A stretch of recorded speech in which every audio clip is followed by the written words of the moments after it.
ကမ္ဘာပျော်ရွှင်မှုတိုင်းတာရေးအစီရင်ခံစာမှာမြန်မာနိုင်ငံကအောက်ဆုံးစီးရီးတွေပါဝင်ပေမဲ့ရက်ရောမှုတိုင်းတာချက်မှာတော့မြန်မာကကမ္ဘာနံပါတ်2ချိန်နေပါတယ်။ဒီနှစ်ကမ္ဘာအပျော်ရွှင်ဆုံးအစီရင်ခံစာမှာမြန်မာနိုင်ငံဟာနိုင်ငံပေါင်း144နိုင်ငံအနက်မှာအဆင့်126ပြည့်အောက်ဆုံးစီးတွေမှာပါရှိနေပါတယ်။ဥရောပတိုက်မှာရှိတဲ့ဖင်လန်နိုင်ငံကနံပါတ်1ချိတ်ဆွဲပြီးတော့ဒိန်းမတ်၊အိုက်စလန်၊ဆွီဒင်၊နယ်သာလန်၊နော်ဝေး၊လူဇမ်ဘတ်နိုင်ငံတွေဟာကမ္ဘာအပျော်ရွှင်ဆုံးနိုင်ငံတွေမှာထိပ်ဆုံးမှာပါရှိပါတယ်။အာဖဂန်နစ္စတန်မှာကမ္ဘာပျော်ရွှင်မှုအကိမ်းမဲ့ဆုံးနိုင်ငံဖြစ်ပြီးတော့သူတို့နဲ့အတူ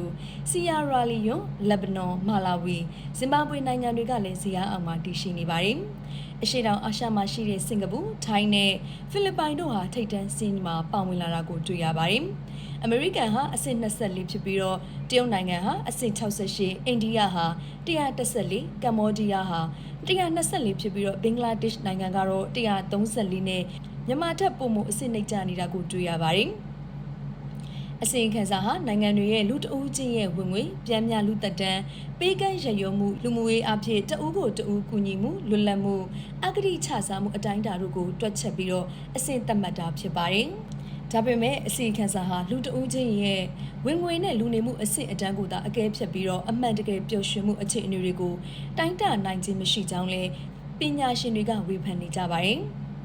မြန်မာနိုင်ငံဟာ2015ခုနှစ်မှာပျော်ရွှင်မှုများစွာမြင့်တက်ခဲ့ပြီးတော့2018ခုနှစ်မှာတော့ပြန်လည်နှိမ့်ကျလာတာကိုတွေ့ရပါတယ်။ဒါပေမဲ့မြန်မာနိုင်ငံဟာကမ္ဘာပေးကမ်းရရုံမှုစံချိန်စံနှုန်းမှာတော့ကမ္ဘာနံပါတ်2ချိတ်ထားပြီးတော့အင်ဒိုနီးရှားဟာနံပါတ်1အိုင်ယာလန်ဟာနံပါတ်3ချိတ်တောင်းအစီရင်ခံစာကဖော်ပြထားပါတယ်။ဆိုတော့မြန်မာနိုင်ငံကပျော်ရွှင်ခြင်းနိုင်ငံတွေရဲ့စီးရင်မှာတော့အောက်ဆုံးမှာချိတ်နေပြီးတော့ပေးကမ်းရရုံမှုစီးရင်မှာတော့နံပါတ်2ဘာကြောင့်ချိတ်နေရလဲ။ကိုမြင့်သဘောထားတွေကိုအောက်က comment မှာရေးပေးခဲ့ပါဦးနော်။